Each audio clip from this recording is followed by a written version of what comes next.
நல்ல தமிழாய்ந்த அறிஞர்கள் ஒவ்வொருவருடைய இல்லத்திலேயும் கட்டாயம் இருக்க வேண்டிய ஒரு புத்தகம். 1000 அருளாளர்கள் என்கின்ற இந்த புத்தகம் நம் வீட்டில் இருக்கிறது என்று சொன்னால் 1000 சித்தர் பெருமக்கள் நம் வீட்டிலேயும் இருக்கிறார்கள் என்று அர்த்தம். நமக்கு நல்ல ஞானம் ஏற்படும்.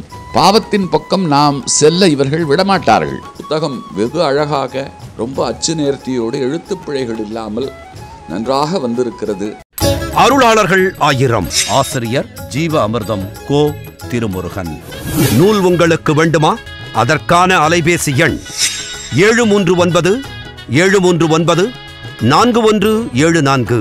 ஜிபே மூலம் செலுத்த 9176564723.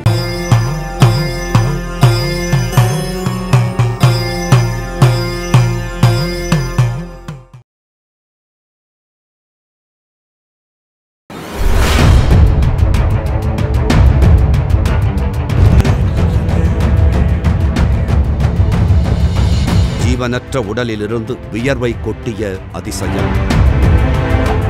27 வருடங்களாக அரசு பள்ளி மாணவர்களுக்கு உதவும் ஆசிரமம். கண்டகி நதியிலிருந்து எடுத்து வரப்பட்ட சுயம்பு லிங்க பானம். மத்தியில் இருக்க லிங்க பானம் சுயம்பு. கண்டகி நதியிலிருந்து எடுத்து வந்த சுயம்பு பானம். ஜீவசமாதியில் ஸ்ரீ ஏகாம்பர சாமிகள் குரல் கேட்கும் அதிசயம். ஸ்ரீ ஏகாம்பர சுவாமிகள் ஜீவசமாதி. வேலூர் மாவட்டம் கேவி குப்பம் வட்டத்தில் மகாதேவமலை அடிவாரத்தில் தவத்திரு ஸ்ரீலஸ்ரீ பிரம்மஞானி ஏகாம்பர சாமிகளின் ஜீவசமாதி அமைந்துள்ளது. நெற்றிக்கண் போல் ரேகை உள்ள சுயம்புலிங்க பானம் இந்த ஜீவசமாதியில் பிரதிஷ்டை செய்யப்பட்டிருக்கிறது. சிறப்புக்குரிய விஷயமாக கருதப்படுகிறது. இது ஜீவசமாதி, சுவாமியோட ஜீவசமாதி. மத்தியில் இருக்க லிங்க பானம் சுயம்பு. கண்டகி நதியிலிருந்து எடுத்து வந்த சுயம்பு பானம். அதில் நெற்றிக்கண் போல ரேகை உள்ளது. இந்த லிங்கம் மேலே இருக்கிற மகானந்த சித்தர் அவர் காலாஸ்திரியிலிருந்து வரும்போது இங்கிருந்து சுவாமிகள் எல்லாம் சென்று எடுத்து வந்தார்கள். அங்கே பயணமாக வந்தது கண்டகி நதி, இமாச்சல் கண்டகி நதியில் இருந்து காலாஸ்திரி மூலமாக அதிலிருந்து இங்கே மகாதேவ மலைக்கு எடுத்து வரப்பட்டது.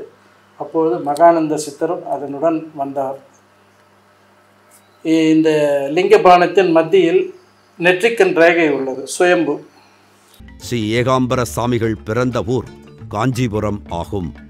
சிறந்த முருக பக்தரான ஸ்ரீ ஏகாம்பர சாமிகளின் தந்தையார் ஸ்ரீ காஞ்சி ஏகாம்பரேஸ்வரர் கோவிலில் தேர் செய்யும் பணியில் ஈடுபட்டு கொண்டிருந்த சமயம் அவருக்கு ஆண் வாரிசு இல்லையே என்ற வருத்தம் அதிகமாக இருந்ததால் ஆண் பிள்ளை வேண்டும் என்று பகவான் ஸ்ரீ ஏகாம்பரேஸ்வரரிடம் பிரார்த்தனை செய்தாராம்.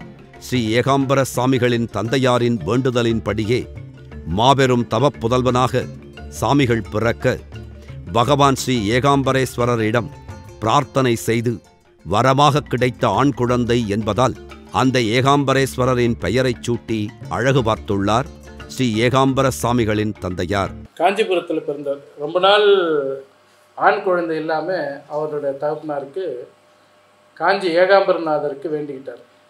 சுவாமியோட தகப்பனாரும் காஞ்சி ஏகாம்பரேஸ்வர் கோயிலில் தேர் வேலை செய்துட்டு இருந்தார். அவரும் சிறந்த முருக பக்தர். அவர் சமாதி அடையும் போதும் பூஜையில் உட்காந்துட்டு தேங்காய் உடைச்சு எல்லாருக்கும் வீட்டில் இருக்கிறவங்க சொல்லியிருக்காரு, நான் இப்போ அடைய போகிறேன்ட்டு. யாரும் நம்பலை. தேங்காய் உடைச்சிட்டு உட்காந்த மாதிரி அப்படியே சமாதி அடைஞ்சுவார் சுவாமியோட தகப்பனார்.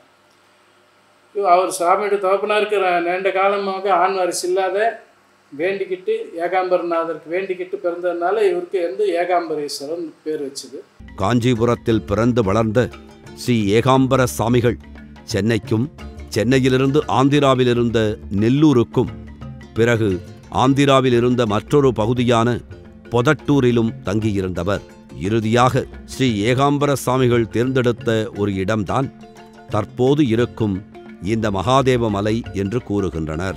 கொஞ்ச நாள் காஞ்சியில் சென்னையில் இருந்தார். அதுக்கப்புறம் ஆந்திரா நெல்லூரில் இருந்தார். கடைசியாக ஆந்திரா பொதட்டூரில் இருந்தார் சுவாமி. இங்கே நம்ம வேலூருக்கு வரத்துக்கு முன்னாடி ஆந்திரா பொதட்டூரில் இருந்தார். அதுக்கப்புறம் வேலூர் வந்தார். வேலூரில் ஒரு 4-5 வருஷம் அங்கே இருந்தார். அங்கே சிஷியர்கள்லாம் நிறைய சேரது. இதுக்கு தனிப்பட்ட ஒரு பிரத்யேகமான ஒரு ஆசிரமம் இருந்தால் நல்லா இருக்கும்னு பல இடத்துல பார்த்தோம். வள்ளிமலை, பூமலை, அப்புறம் அரியூர் எல்லாம் நிறைய இடத்துல பார்த்தோம். சுவாமிக்கு எங்கேயும் சரியாக அமைப்பு மனசுக்கு அமையலை. அப்புறமா இங்கே மகாதேவமலையில் அப்போ சுவாமிக்கு ஒரு திருப்திகரமான ஒரு சூழ்நிலை இருக்குது. இங்கே ஆசிரமம் கட்டி நல்ல ஜனங்களுக்கு நல்ல சேவை பண்ணிக்கிட்டு ஸ்ரீ ஏகாம்பர சாமிகளின் ஜீவசமாதிக்கு வரும் பக்தர்களுக்கு சாமிகளின் தரிசனம் கிடைத்ததோடு அவருடைய குரலை கேட்டதாகவும் அங்கு வந்து சென்ற பக்தர்கள் பரவசத்துடன் தெரிவித்ததாக சொல்லப்படுகிறது. பலவிதமான மனக்கவலைகளுடன் ஜீவசமாதிக்குள் அடியெடுத்து வைத்தவர்கள் கோயிலை விட்டுச் செல்லும் போது மனதில் எந்தவித பாரமும் இன்றி செல்வார்களாம். அந்த அளவுக்கு கண்டகி நதியிலிருந்து எடுத்து வரப்பட்ட சுயம்புலிங்க பானத்தை வழிபடும் போது கிடைக்கும் சக்தியும் ஸ்ரீ ஏகாம்பர சாமிகளின் ஆசையும் இங்கு வரும் பக்தர்களுக்கு பரிபூரணமாக கிடைப்பதாக நம்பப்படுகிறது. இன்றைக்கும் வர்ற ஜனங்கள் நல்ல சுத்தமான ஆத்மாக்கள் வரும்போது அவங்களுக்கு வந்த அன்றைக்கே அவருடைய தரிசனம் கிடைக்குது. சில நேரங்களில் அவருடைய குரல் கேட்குது, ஆசீர்வாதம் பண்ணுறாரு, உணர்றாங்க. இன்றைக்கும் அந்த உணர்ந்த மக்கள் இருக்கிறாங்க. உதாரணத்துக்கு காட்ட முடியும். யாராவது நல்ல ஏதோ வேதனையில் சங்கடத்தில் உள்ளே வந்தால் வெளியே போகும்போது ஒரு தெளிவாக சந்தோஷமாக வெளியே போவாங்க. அந்த மாதிரி ஒரு ஜப தபம் பண்ண இடம், யோகம் பண்ண இடம். யோகத்தில் எப்படிப்பட்ட சந்தேகங்களை கேட்டாலும் விளக்கமாகவும் மிக தெளிவாகவும் சொல்லக்கூடிய அளவுக்கு ஆற்றல் மிக்கவராக விளங்கியிருக்கிறார் ஸ்ரீ ஏகாம்பர சாமிகள்.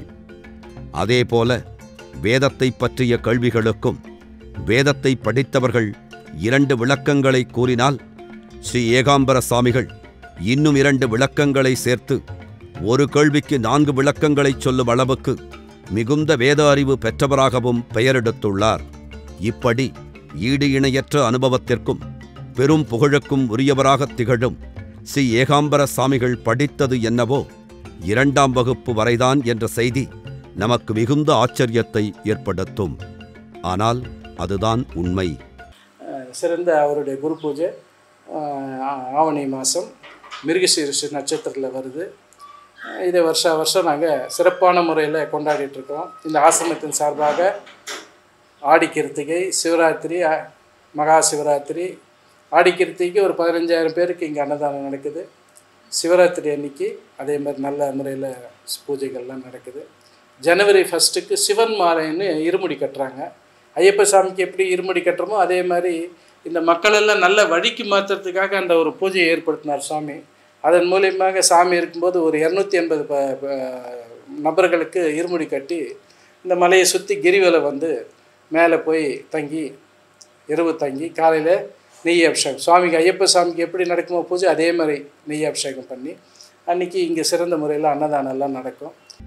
புத்தகத்தை பார்த்து படித்துவிட்டு பாடம் சொல்லும் பழக்கம் ஸ்ரீ ஏகாம்பர சாமிகளிடம் இருந்ததில்லை என்பது அவரோடு வாழ்ந்து அவரது கொள்கைகளை பின்பற்றி சதாசர்வகாலமும் ஸ்ரீ ஏகாம்பர சாமிகளுக்காக திருத்தொண்டாற்றி வரும் சாமிகளின் பிரதான சிஷ்யராக இருந்து ஸ்ரீ ஏகாம்பர சாமிகளுக்கு பின் ஜீவசமாதி ஆசிரமத்தை வழிநடத்தி வரும் பிரதான சாமிகளின் அனுபவ வார்த்தைகள் ஆகும். நிறைய இங்கே வந்து சுவாமியினால் நல்ல காரியங்கள் நடத்தப்பட்டது. இங்கே நடக்கிற எல்லா நல்ல காரியங்களும் அன்னதானம், சிறப்பு பூஜைகள் இதெல்லாம் வந்து சுவாமி கையால் ஆரம்பித்து வைக்கப்பட்டது. பிரதோஷ பூஜை, கிருத்திகை, சிவராத்திரி இதெல்லாம் வந்து சுவாமி கையால் ஆரம்பித்து அன்னதானம் ஆரம்பித்து ஆரம்ப பக்தி பூஜை இதை வந்து சொல்லி கொடுத்தார். சொல்லி கொடுத்து நல்ல அந்த அந்த மார்க்கத்தில் பக்தி மார்க்கத்தில் நல்ல இன்வால்வ்மெண்ட் ஆகிற மாதிரி ஜனங்களை அதில் உள்வாங்கி விட்டுருவோம். இந்த ஆசிரமத்தின் சார்பாக இங்கே ஒரு 370 பிள்ளைகளுக்கு, பள்ளி பிள்ளைகளுக்கு ஒரு 3 ஸ்கூல் பசங்களுக்கு முதல் வருஷம் வந்து வெறும் நோட் புக்ஸ் கொடுத்தோம். ஸ்டார்டிங் ஒரு 27 வருஷத்துக்கு முன்னே நோட் புக்ஸ் கொடுத்தோம். 2வது வருஷம் யூனிஃபார்மோட நோட் புக்ஸ் கொடுத்தோம். அப்புறமா புக்ஸு, நோட் புக்ஸு, யூனிஃபார்மு எல்லாம் கொடுத்தோம்.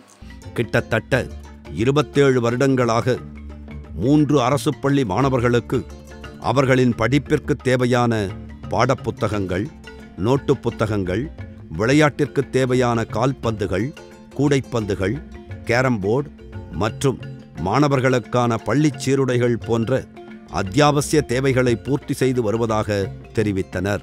சிறந்த அத்வைத பாடம், இறைவன் ஒருவனே என்ற பாடம். இதுக்கு மிஞ்சின பாடம் வேறு எதுவும் கிடையாது. வேறு ஏதாவது இருக்குதுன்னா பொய். அதனால் சுவாமி அந்த பாடத்தை எங்களுக்கெல்லாம் போதிச்சுட்டு இருந்தவர். சிறந்த அத்வைதி. சத்தியத்தை மட்டுமே எப்பயும் 24 மணி நேரம்னு சொல்லிக்கிட்டு, சத்தியம்னா எப்பயும் எந்த காலத்திலையும் நிலைத்திருப்பது எதுவோ அதுவே சத்தியம்.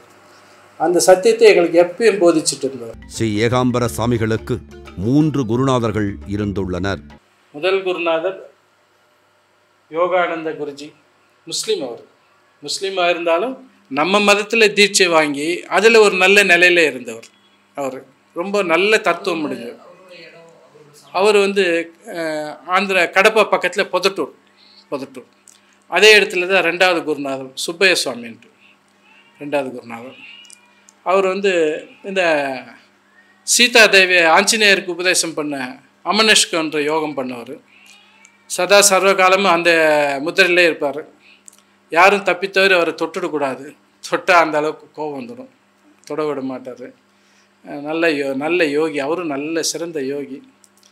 3வது குருநாதர் ஆந்திரா நெல்லூர் ஞானத்துக்கு உண்டான குருநாதர். அவர் பிராமின்.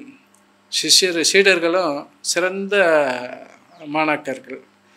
சுவாமியை பற்றி சொல்லணும்னா ரொம்ப ரொம்ப எவ்வளவு விவரித்து சொன்னாலும் தகாது. ஏன்னா அந்த மாதிரி சத்தியம்னா என்ன அப்படின்னு எடுத்துக்காட்டாக இருந்தவர். அவங்களோட நிறைய பிள்ளைகளை நல்ல வழிக்கு மாற்றினவர். அவர் யோகம் பண்ணது, ஞானத்தில் இருந்ததெல்லாம் அப்பாற்பட்டது. அதுக்குண்டானவங்க அதை பற்றி புரிஞ்சுக்குவாங்க. ஆனால் சாதாரண ஒரு பாமர ஜனங்களை நல்ல வழிக்கு மாற்றினார், நல்வழிக்கு மாற்றினார், சத்துவ குணத்துக்கு மாற்றினார். இந்த அரக்க குணத்திலிருந்து சத்துவ குணத்துக்கு மாற்றி அந்த பிள்ளைகள்லாம் இன்றைக்கி நல்ல நிலையில் இருக்கிறாங்க, நல்ல போஸ்டிங், நல்ல இதில் இருக்கிறாங்க. அந்த ஒரு அபிமானம் சுவாமி மேலே. அப்போ அவர் வேண்டான்னு சொன்னால் கூட சாமி இங்கே ரூசான்ற ஹாஸ்பிட்டல் கூப்பிட்டு போனாங்க. நாங்கள் இரவு 3 மணிக்கு சாமியை சிஎம்சி கூப்பிட்டு போய் அங்கே ட்ரீட்மெண்ட் ஆச்சு. காலையில் 7 மணி வரைக்கும் ட்ரீட்மெண்ட் ஆச்சு. 7 மணிக்கு டாக்டர் இல்லைங்க எல்லாம் முடிஞ்சு போச்சு அப்படின்னுட்டாங்க. சரின்னு சுவாமி ஆம்புலன்ஸில் உட்கார வச்சு கூப்பிட்டு சாமி எப்பயும் தியானம் பண்ணுற இடம் இந்த பீடத்தில் உட்கார வச்சு இந்த ஃபேன் நல்ல ஸ்பீடு, இப்போ பாதி ஸ்பீடு தான் போயிட்டுருக்கு. நல்ல ஸ்பீடில் ஃபேன் ஓடுது. காலையில் 7 மணிலேருந்து ஓடுது.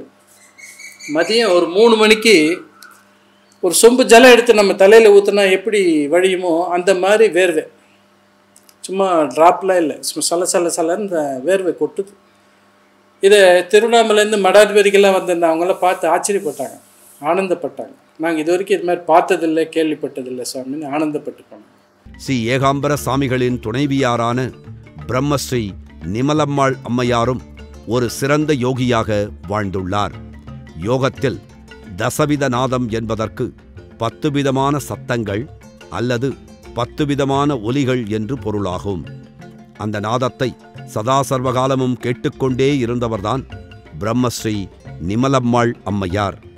ஒரு நாள் வீட்டிற்கு நடந்து சென்று கொண்டிருந்த சமயம் அம்மையாருக்கு ஏதோ ஓர் உணர்வு தோன்ற உடனே நின்றவர் அப்படியே நின்ற இடத்தில் நடுவீதியிலேயே ஆசனம் போட்டு அமர்ந்துள்ளார்.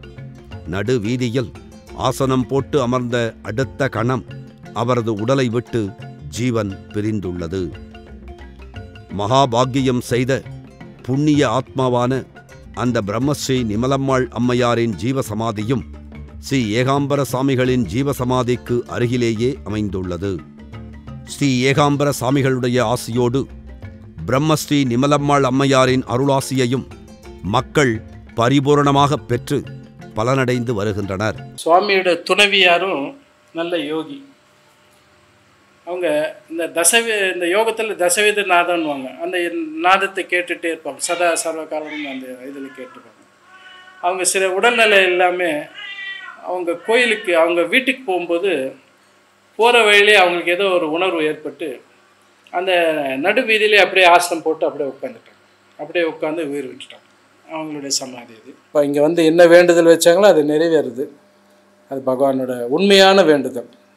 தேவையில்லாத வேண்டுதல்லாம் இங்கே இல்லை.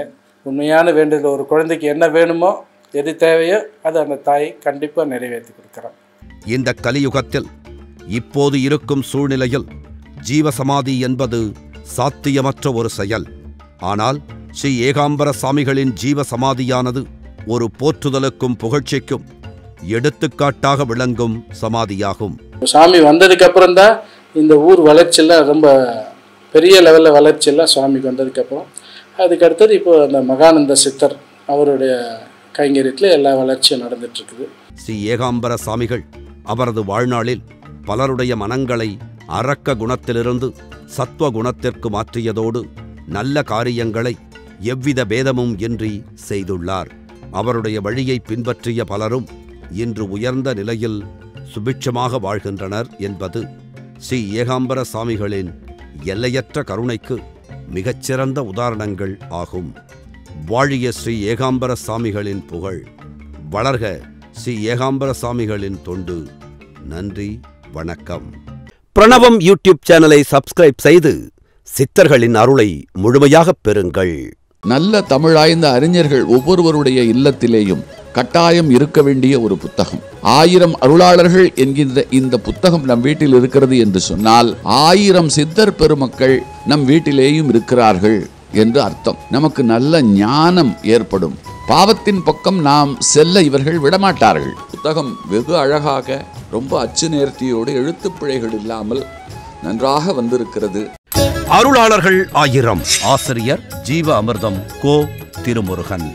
நூல் உங்களுக்கு வேண்டுமா? அதற்கான அலைபேசி எண் 739 739 4174. ஜிபே மூலம் செலுத்த 9176564723.